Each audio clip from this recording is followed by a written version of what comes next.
my loves, welcome back to my channel.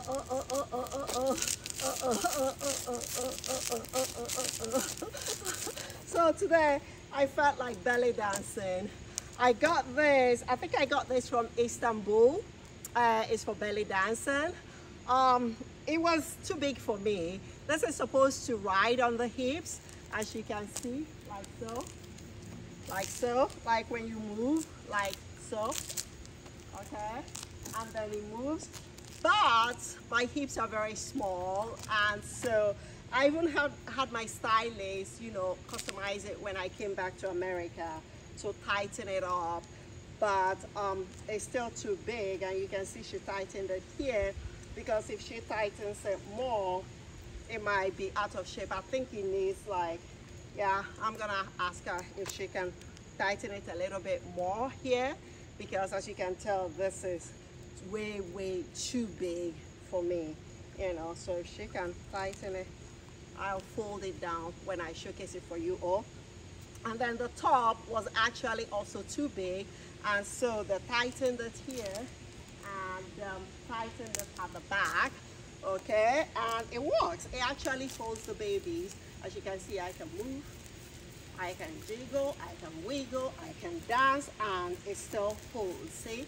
So yeah, the top, they did a good job of holding it. The bottom, on the other hand, is a little bit too big, so I have to be careful and hold it when I'm dancing, you know, such that, you know, it doesn't fall out. Otherwise it will fall out. Okay, but I can also wear this with I can also wear this over like pants or over skirts, you know, for a different look. And I can wear the top, you know, with jeans or leggings, you know, to go for dinner. Sorry, I'm wearing my sunglasses. The sun, I'm facing the sun here, because if I go there, the sun will be behind me. So this is the best. It's just that the sun gets in my face when I'm talking, and so I wear my glasses such that I won't squint for you all. So anyway, so this is the look. Actually, one of these days I'm gonna try it over jeans or over a skirt to see which way looks better. But for now, it is the belly dance outfit, and then I'm gonna showcase it as a belly dance outfit. So let me go ahead and showcase it real quick for you all. So music, I'm gonna try and use some belly dance music, Middle Eastern music, as I showcase it, but I can't use it because of copyright issues. So of course, when I edit this, I'm gonna have the copyright free music. Okay, so in case the dance seems off, you know, but on TikTok and Instagram, I use the music that actually dance with it. Okay, so music.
of this belly dance outfit. I really like it. I really like the top. I think the bottom, on the other hand, needs to be worked on some more by my stylist before I can feel comfortable wearing it without worrying about it falling down. I love the workmanship, and I'm styling it with my 14 karat gold necklace, you know, tourmaline and silver and white gold ring, 14 karat gold bracelet, gold hoop earrings, okay, and my designer leather Giorgio Armani high boots, okay, because these boots allow me to dance. Like the last time I was in Germany, I was able to dance with the boots, so this allows me to dance. So that's why I decided to showcase it with her. But anyway, thank you so much for watching. I hope you enjoyed the vlog. If you enjoyed the vlog, smash the like button and share with your friends. And if you have not already subscribed, please do hit the subscribe icon here or here, depending on where it may be on your screen. And do turn on the notification such that you'll be notified when next I upload another vlog. And please do follow me on my social media, on Instagram at Fashionista Professor, and on Twitter at Chistis Couture as Fashionista Professor, and on TikTok at Professor C. So that's it, mes amis. So till next time, you all continue to stay safe, you all continue to find your happy place. Kisses from far away, kisses from far away, kisses from far away. Que merci.